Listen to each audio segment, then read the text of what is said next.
যখন রাতে শুতে গেলে মনে হয় আমার নাফিজ গুলি খাওয়ার পর কিভাবে যেন এই দুনিয়ার মায়া ত্যাগ করছে, কেমন যেন লাগছে। আমি তখন বলি তুই তাড়াতাড়ি বাসায় আয়, আমার ভালো লাগতেছে না। তখন আমার নাফিজ আমাকে বলে হ্যাঁ আম্মু আমি আয়সা পড়তেছি, আম্মু আয়সা পড়তেছে, আম্মু আয়সা। আর আমার নাফিজের ফিরে আসা হলো। আমার শহীদ ছেলেরা ওদের প্রাণ দিয়ে গেছে নতুন দেশের জন্য। 4 তারিখে আমি বলছিলাম বাবা আজকে তুমি একা যাও না, নাফিজের বাবাও বলছিল সাথে যাবে, আমিও বলছিলাম সাথে যাব। সবসময় আমার নাফিজ আমাকে সালাম না দিয়ে করতে বের হইতো না। আসসালামু আলাইকুম। এখানে উপস্থিত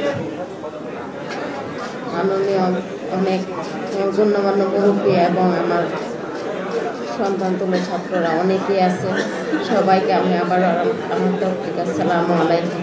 আমাকে এখানে দেওয়া হয়েছে বক্তব্য দেওয়ার জন্য। আসলে আমি কি বলবো, আগে আমি কিছু মাইকের সামনে বলতে পারতাম, এখন আমি তাও বলতে পারি না, বুঝছেন। তো সবাই আমার জন্য দোয়া করবেন, আমার জন্য না, সবাই দেখেন আমার নাফিজকে। আমি বিজয় সরণি থেকে মেট্রো রেলে উঠছি, বুঝছেন। মেট্রো রেলে উঠে যখন আমি ফার্মগেট মুখী হই তখন আমার গন্তব্য রাস্তাটাই আমি হারাই ফেলি, আমি যে কোথায় নামবো। তো সবাই দেখেন আমার নাফিজের ছবিটা। আমি যখন রাতে শুতে গেলে মনে হয় আমার নাফিজ গুলি খাওয়ার পর কিভাবে যেন এই দুনিয়ার মায়া ত্যাগ করছে, কেমন যেন লাগছে। আমার নাফিজ সেদিন আমাকে না বলে যেয়েছে, আমার যে নাফিজটা আমাকে না বলে কিচ্ছু করতো না, সব কিছু আমার সাথে শেয়ার করতো। হয়তো এই কথাটাও এসে আমার সাথে শেয়ার করতো যে আম্মু 4 তারিখে এক দফা এক দাবিতে গিয়েছিলাম, দেশ স্বাধীন করে আসছে, কিন্তু আমার আল্লাহ আমার কাছে আর আমার নাফিজকে আনলেন না। তো যখনই আমি ফার্মগেট মুখী হই আমার আসলে আর কোনো কিছু মনে থাকে না। যাই হোক, আমি সবার কাছে নাফিজের জন্য দোয়া চাই এবং আমার শহীদ ছেলেরা ওদের প্রাণ দিয়ে গেছে নতুন দেশের জন্য এবং আহত ছেলেরা বেঁচে আছে, ওদের যেন সঠিক মূল্যায়ন করা হয়, এটাই আমি চাইবো। অনেক কিছু বলার থাকে, আসলে বলতে পারি না। যখন আমার নাফিজের চেহারাটা আমার সামনে ভেসে আসে, আজকে 1.5 বছর হয়ে যাবে, আমি কিন্তু রাতে ঘুমাতে পারি না।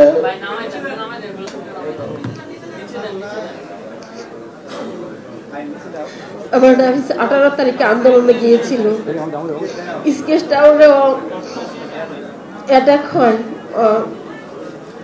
রাবার বুলেট কাটিয়েছিল, সবই খেয়েছিল।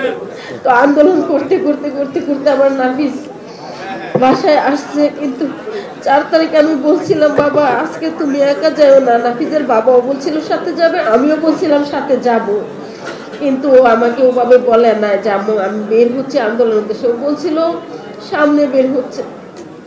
সবসময় আমার নাফিজ আমাকে সালাম না দিয়ে করতে বের হইতো না, সেদিন হয়তো আমাকে বলে না যার পর আমাকে সালাম দেন।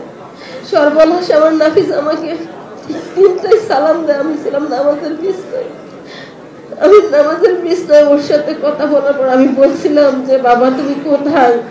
ও বলছিল সালাম দিয়ে, ও প্রথমে বলছিল আম্মু আমি তো বের হয়েছিলাম হাঁটার জন্য, হাঁটতে হাঁটতে আমি আন্দোলনে এসে করছি। তখন আমি বলি তুমি কোথায় কোথায় আন্দোলনে আছো। ও আসলে আন্দোলনের দিকে কি বলছিল আমি বুঝতে পারি না, কারণ আমার মনটা ও যাওয়ার আধা ঘন্টা পর থেকেও অস্থির ছিল। আমি আমার আল্লাহকে শুধু বলেছিলাম আল্লাহ আমার বুকের মালিক যেন বুকে ফিরে আসে। আমিও চাইতাম দেশটা বিবর্তন আসুক, ছাত্ররা জিতুক, কিন্তু আমি কখনো ভাবছিলাম না যে এই দিনগুলো আমি আমার নাফিজের হারানো ব্যথা নিয়ে কাটাবো। তো নাফিজ আমাকে বলে, আমি তখন বলি তুই তাড়াতাড়ি বাসায় আয়, আমার ভালো লাগতেছে না। তখন আমার নাফিজ আমাকে বলে হ্যাঁ আম্মু আমি আয়সা পড়তেছি, আম্মু আয়সা পড়তেছি, আম্মু আয়সা। আর আমার নাফিজের ফিরে আসা হলো। যাই হোক, আমার নাফিজকে নিয়ে বললে বলা শেষ হবে না। আমাকে এখানে ডাকা হয়েছে, এখানে গণ্যমান্য সবাই রাজনীতিবিদরা আছে, সবাইকে ধন্যবাদ। তবে এই সরকার হচ্ছে না আমাদের সরকার। আমি ভাবছিলাম আমার নাফিজ যেভাবে আলোচনা এসছে, আমার নাফিজের রাস্তাটা হয়তো এই সরকারের আমলে হবে, আমি উদ্বোধন করব, কিন্তু আসলে হলো না। আমি বলার পরে সজীব মোহাম্মদ ভুইয়াকেও একটা সাইনবোর্ড লাগিয়ে রাখছে, এখন আমার নাফিজের রাস্তাটা হইল না।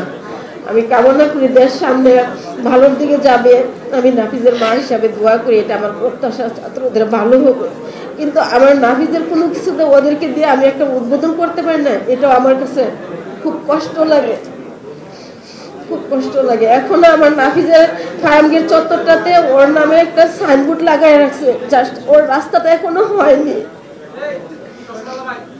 তো সবাই মূল্যায়ন করে, মূল্যায়নটা মনে মনে করলে আসলে দেখা যায় না। আমি মা হিসাবে তখনই আমার ভালো লাগতো যে আমার ছেলের রাস্তাটা, আমাদের এই সরকার যে আমাদের সন্তানের রক্তের দাঁড়ায় আছে, তারা রাস্তাটা করে তারা রাস্তাটা উদ্বোধন করছে, কিন্তু এটা হলো না। যাই হোক, হয়তো অনেক কিছু বলার ছিল, আমার এখন গুছায় বলার মতো মন মানসিকতা নাই। সবাইকে আবার আসসালামু আলাইকুম।